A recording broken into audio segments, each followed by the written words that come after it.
আসসালামু আলাইকুম। আপনারা অনেকে জানতে চেয়েছেন আমার কাছে যে ভাই দুবাই ট্যাক্সিতে আসতে কতদিন লাগবে গাড়ি পাইতে। দেখেন, দুবাই ট্যাক্সিতে আপনি আসতে চান, আপনি দুবাই ট্যাক্সিতে আসতে মানে আজকে যদি আপনি দুবাইতে আসছেন, আজকে যেমন আজকে আপনি এয়ারপোর্ট থেকে পার করে আজকে দুবাইয়ের ভিতরে ঢুকছেন, তখন থেকে আপনার এক সপ্তাহের ভিতরে একটা ইংলিশ টেস্ট নেওয়া হবে। দুবাই ট্যাক্সির বিষয়ে আপনি যদি আসি থাকেন, একটা ইংলিশ টেস্ট নেওয়া হবে। ওই ইংলিশ টেস্টটা কোম্পানির পরে তরফ থেকে আপনাকে পে করে দেওয়া হবে 210 দিরহাম। তারপরে যদি আপনি ফেল করেন, তাহলে আপনার নিজের পকেট থেকে 210 দিরহাম দিয়া আপনার আবার নেক্সট টাইম পরীক্ষা দিতে পারবেন। এটা আপনি যদি আজকে ফেল করেন, কালকে আবার দিতে পারেন, কোনো সমস্যা নেই। আর পাস করলে তো আলহামদুলিল্লাহ, টেনশনের কিছু নেই। দেন ইংলিশ টেস্ট ধরলাম আপনি পাস করে নিয়েছেন, ঠিক আছে, পাস করে নিয়েছেন। ইংলিশ টেস্ট পাস করার পরে আপনার হবে, ইংলিশ টেস্ট পাস করার পরে এরপরে আপনার মেডিকেল ডেট আসবে। ধরেন আবার এক সপ্তাহ পরে মেডিকেল ডেট আসবে। ওই মেডিকেলটা করার পরে যায় আপনার আবার মেডিকেলের সাথে একটা ডেট দেওয়া হবে আপনাকে ফিঙ্গারের জন্য। ফিঙ্গারের ডেট আর মেডিকেল ডেট একসাথে দেওয়া হবে, দুইটা পেপার আপনাকে একসাথে দেওয়া হবে। মেডিকেল দেওয়ার পরে আপনার 2 থেকে 1 দিন বা 2 দিন পরে আপনার ফিঙ্গারের ডেট। ফিঙ্গার দেওয়ার পরে আপনার কাগজগুলো ফিঙ্গার দিবার পরে যায় আপনার এবারে ফিঙ্গারের রিপোর্টটা, তারপরে যায় মেডিকেল রিপোর্টটা, ইংলিশ টেস্ট রিপোর্টটা, আপনি এগুলো জমা দিয়ে দিবেন।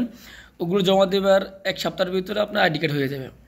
দেন আইডি কার্ড হইবার পরে আপনাকে প্রসেসিং করা হবে স্কুলের জন্য। আপনি যখন স্কুল পাই যাবেন, আইডি কার্ড এক সপ্তাহ পরে যখন আমরা আইডি কার্ডটা হবে, তখন আইডি কার্ডটা সব আপনি জমা দিয়ে দিলে আপনার ধরেন 1 মাসের ভিতরে একটা স্কুল পাই যাবেন, বা 20 দিনের মাথায় একটা স্কুল পাই যাবেন। স্কুলে পাইবার পরে আপনার স্কুল রানিং চলবে, স্কুলে প্রসেসিং চলবে। স্কুল প্রসেসিং করার পরে যায় আপনার স্কুলে আপনাকে ইন্টারভিউ বা ট্রেনিং দেওয়া হবে। স্কুলের থিওরি টেস্ট আছে, মুখ টেস্ট আছে। থিওরি টেস্ট পাস করতে হবে। থিওরি টেস্ট পাস করার পরে আপনাকে গাড়ি শেখানো হবো, গাড়ির টেস্ট নেওয়া হবে, কীভাবে গাড়ি চালাতে হবে, দুবাই সম্পর্কে আপনারা নিয়মকানুনগুলো বুঝিয়ে দেওয়া হবে। গাড়ি চালানো শেখাবে। যদি আপনার গাড়ি চালাতে নাও পারেন, তাও কোনো সমস্যা নেই।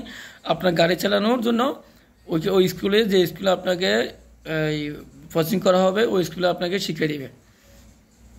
এরপর গাড়ি শেখানোর পরে আপনার ওইখানে কিছু ইন্টারভিউ নেওয়া হবে। ওই ইন্টারভিউ পাস করার পরে যে আপনাকে লাইসেন্সটা দেওয়া হবে। এই হলো যে এই সিস্টেমগুলো। বেশি দিন লাগবে না। যদি লাইসেন্স আপনি ফাইনাল টেস্টে যদি একসাথে নিয়ে আসতে পারেন, ফার্স্টে ধরেন আপনার স্কুল কমপ্লিট হয়ে গেছে, অ্যাসেসমেন্ট কমপ্লিট হয়ে গেছে, পার্কিং টেস্ট কমপ্লিট হয়ে গেছে, এখন আপনার লাইসেন্সের জন্য ফাইনাল টেস্টে যদি আপনি একদিনের বা এক চার্জে যদি প্রথম টেস্টে যদি পাস করে নিয়ে আসতে পারেন, আলহামদুলিল্লাহ আপনার বেশি দিন সময় লাগবে না। আর যদি আপনার দেখে যে এক চার্জে পাস করতে পারলেন না, আর সেকেন্ড চার্জে পাস করলেন, তাহলে হয়তো এখানে আরও একটু 10-15 দিন একটু সময় লাগতে পারে। এই হলো যে প্রসেসিং আর কি। এইটুকু প্রসেসিং। এরপরে লাইসেন্স পাওয়ার পরে কী করতে হবে সেটা আমি নেক্সট ভিডিওতে বলে দিব। লাইসেন্স পাওয়ার পরে কী কাজ করতে হবে এবং কী কতদিন লাগবো, সেটা আমি অন্য ভিডিওতে বলে দেবো। ভিডিওটা বড় হয়ে যাবে, সেই কারণে আজকে বললাম না। লাইসেন্স পর্যন্ত বললাম যে দুবাইতে আসার পরে আপনাকে কী কাজ করতে হবে। এতটুকু পর্যন্ত আজকে ভিডিওটা থাকলো। তো সবাই ভালো থাকবেন, সুস্থ থাকবেন। আর যারা দুবাই ট্যাক্সিতে আসতে চাইতে আছেন, ইনশাল্লাহ যোগাযোগ করবেন।